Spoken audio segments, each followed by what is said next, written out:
Hello friends, this is me Nitesh Kumar Chaudhary, circle based officer, State Bank of India.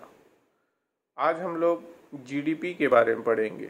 GDP अर्थात gross domestic product, Hindi में कहे तो सकल घरेलू उत्पाद।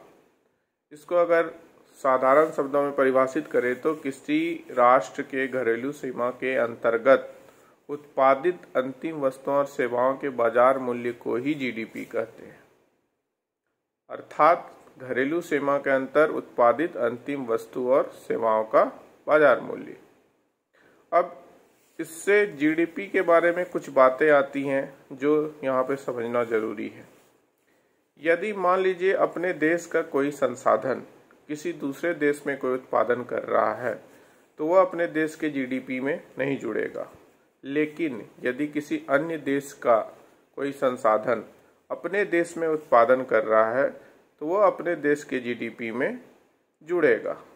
साथ ही साथ दूसरी बात यहाँ पर यह है कि जीडीपी जो है वो जीडीपी में अंतिम वस्तुओं और सेवाओं को शामिल किया जाता है, सभी वस्तुओं और सेवाओं को नहीं लिया जाता है, क्योंकि अगर हम यदि सभी वस्तुओं और सेवाओं को लेंगे तो उसमें दोहरी गणना की समस्या उत्पन्न होगी। जैसे इस बात को समझने के लिए एक उदाहरण लेते हैं। मान के चलिए गेहूं 10 रुपए किलो है, गेहूं से आटे का उत्पादन हुआ, वो मान के चलिए 12 रुपए किलो बिकता है, और आटे से ब्रेड बना, ब्रेड 20 रुपए का बिकता है। तो अगर हम तीनों को एक साथ जोड़ेंगे तो इसमें गेहूं 2 बार काउंट हो जाएगा, ब्रेड 1 बार।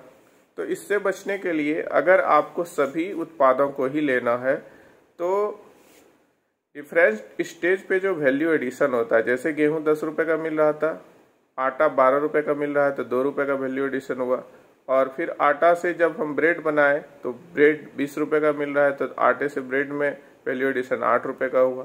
तो इस प्रकार से जीडीपी में 10 + 2 + 8 मतलब 20 रुपए जुड़ेगा। तो इससे क्या होगी, दोहरी गणना की समस्या नहीं उत्पन्न होगी।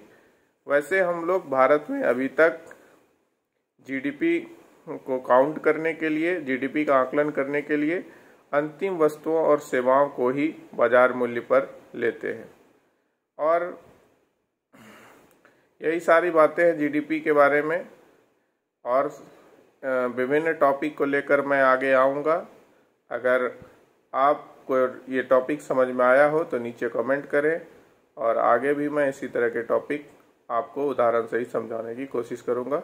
धन्यवाद।